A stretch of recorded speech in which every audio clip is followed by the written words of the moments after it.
Presiden Joko Widodo mewajibkan perusahaan melapor saat membuka lapangan pekerjaan atau lowongan pekerjaan. Nah, pemerintah bilang aturan ini sebenarnya bertujuan untuk meningkatkan pelayanan penempatan tenaga kerja dalam satu kesatuan pasar kerja. Apakah kebijakan pemerintah ini bisa diterima oleh pekerja? Kompas Bisnis pagi ini sudah bersama dengan Sekretaris Jenderal Organisasi Pekerja Seluruh Indonesia, Timbul Siregar. Bang Timbul, selamat pagi. Selamat pagi, Mbak. Selamat pagi. Oke, pertanyaan yang pertama adalah sebenarnya Perpres ini barang baru atau sebenarnya udah lama nggak sih Bang aturan ini?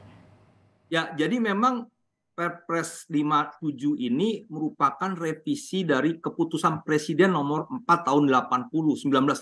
Jadi memang ada wajib lapor lowongan pekerjaan itu sudah ada sejak tahun 80. Nah, tapi memang ini tidak maksimal ya, tidak terintegrasi sehingga kalau yang sekarang sebelum adanya Perpres 57 ini ya kedatang ke suatu dinas tenaga kerja, di situ ada pembukaan lowongan, tapi belum tentu wilayah lain dapat gitu. Nah, jadi memang Kepres 4 tahun 1980 memang sudah tepat direvisi dengan lahirnya Peraturan Presiden nomor 57 tahun 2023 tentang wajib lapor lowongan pekerjaan di mana seluruh pengusaha swasta, BUMN dan sebagainya itu membuka informasi lowongan pekerjaannya sehingga ini bisa diakses oleh seluruh masyarakat. Nah, jadi kan kalau Undang-Undang Dasar 45 kan bilang seluruh rakyat Indonesia berhak atas pekerjaan yang layak. Pekerjaan yang layak itu kan dimulai dari lowongan pekerjaan yang merupakan bagian dari sistem pelayanan informasi pasar kerja. Sistem pelayanan informasi pasar kerja itu kan bagian dari pelayanan penempatan tenaga kerja.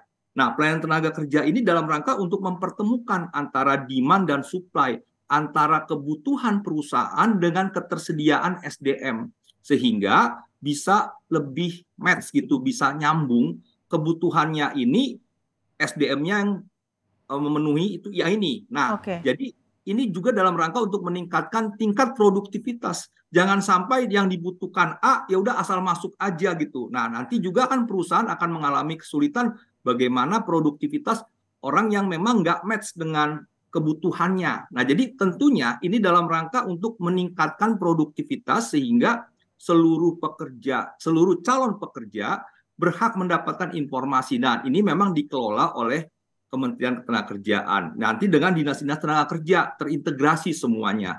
Jadi menurut saya ini bagian yang sangat penting yang harus terus didorong agar antara kebutuhan demand dan supply ini bisa nyambung, bisa meningkat, bisa dipertemukan sehingga produktivitas bisa meningkat. Nah, tinggal nanti kan persoalannya kan ada juga bagian dari bagaimana nanti dengan lowongan-lowongan pekerjaan yang disediakan oleh perusahaan swasta ini, pemerintah juga akhirnya mendapat data. Oh, sebenarnya apa sih yang ke depan yang mau dibutuhkan?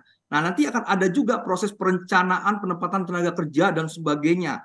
Bagaimana didukung oleh pelatihan vokasional, pendidikan vokasional sehingga skill yang mau dipersiapkan nyambung dengan apa kebutuhannya ke depan. Nah, tentunya memang dalam Perpres 57 ini tidak hanya untuk dalam negeri, ini juga dengan luar negeri. Nah, makanya itu juga bagaimana tentang KBRI, KJRI juga harus juga bisa mendorong, bisa bekerja proaktif mendapatkan informasi lowongan pekerjaan dari luar negeri. Sehingga ketika mereka dapat, oh misalnya butuh perawat, nah mereka tinggal tinggal informasikan, di sini sudah ada tenaga perawat, tinggal dipertemukan, deal, tinggal dikirim bahwa tenaga-tenaga profesional kita tidak hanya bekerja dalam negeri, tapi di luar negeri juga. Jadi intinya adalah bagaimana penempatan tenaga kerja itu lebih fokus, lebih sesuai dengan kebutuhan sehingga lebih produktif gitu ke depannya. Bang Timbul, artinya ini kan semua akan dalam satu sistem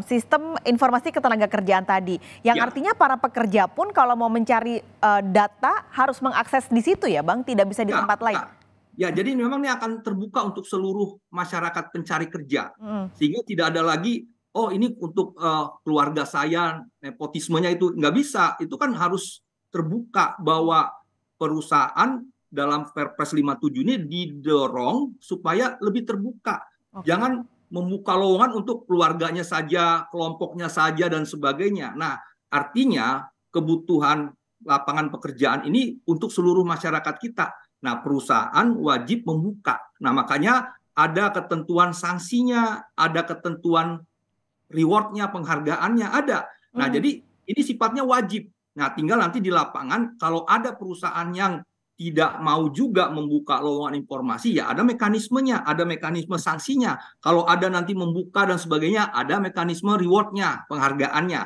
Nah, ini kan juga yang memang kita mau mendorong supaya lowongan pekerjaan yang dibutuhkan oleh masyarakat pencari kerja ini benar-benar terbuka begitu. Nah, tentunya yang nanti mau mendaftar ya harus sesuai dengan apa yang diinginkan, yang diharapkan oleh si industri, oleh si perusahaan.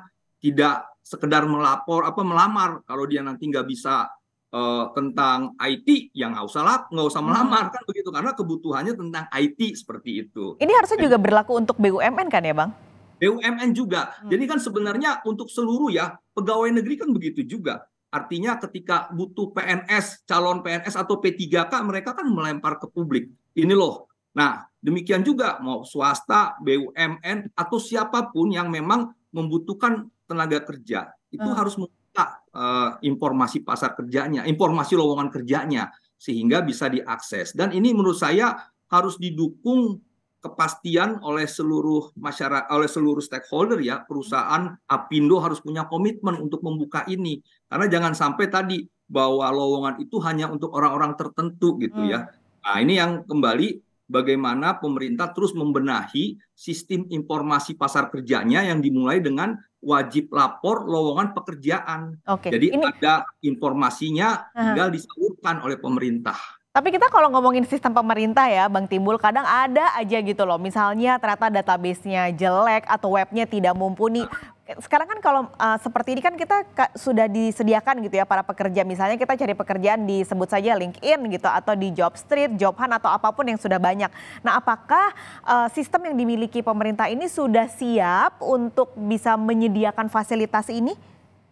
Ya, jadi konsekuensi lahirnya Perpres 57 ini ya memang harus disiapkan, harus mampu bisa menjawab kebutuhan-kebutuhan yang diharapkan oleh pemerintah dan oleh pencari kerja dan oleh si perusahaan yang membuka lowongan pekerjaan ini. Nah, memang tentunya gini, kita punya ya Undang-Undang 7 tahun 1981 tentang wajib lapor ketenagakerjaan. Sebenarnya ini kan bagian dari wajib lapor ketenagakerjaan, tetapi memang kembali persoalannya itu kan tidak maksimal, sehingga tadi disebutkan betul, jangan sampai Perpres 57 ini mengulang kehadiran Undang-Undang 7 tahun 81 yang memang juga sebenarnya baik, sangat baik menurut saya kalau itu bisa dijalankan, masyarakat pencari kerja kita lebih punya pengetahuan begitu. Nah, jadi kembali persoalan ke depan ini memang harus sebenarnya benar-benar harus dipersiapkan oleh pemerintah. Jangan sekedar ada ya.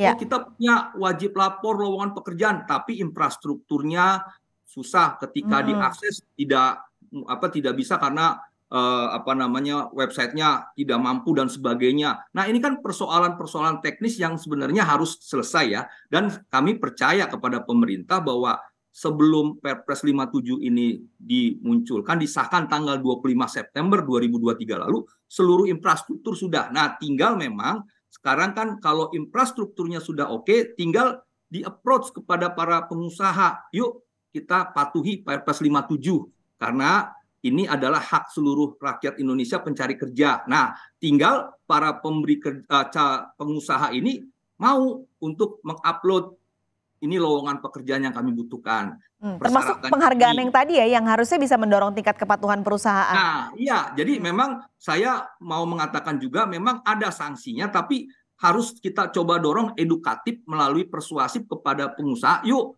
kita buka. Nah, pemerintah harus juga bisa menyediakan apresiasi sehingga ada reward-reward tertentu. Sampai menurut saya kalau perusahaan ini mau membuka, ya harus juga disertai dengan insentif misalnya yang terkait dengan bagaimana kemudahan-kemudahan yang mereka peroleh nantinya ketika melakukan meminta pelayanan publik. Nah, jadi artinya harus ada mutualisme antara pengusaha dengan pemerintah sehingga informasi lowongan pekerjaan ini benar-benar bisa terbuka untuk seluruh rakyat kita. Nah, tinggal nanti masyarakat tinggal mengakses, oh iya ini sesuai dengan kemampuan saya, maka saya lamar dan sebagainya. Tinggal Melalui diproses itu sistem internal. tadi.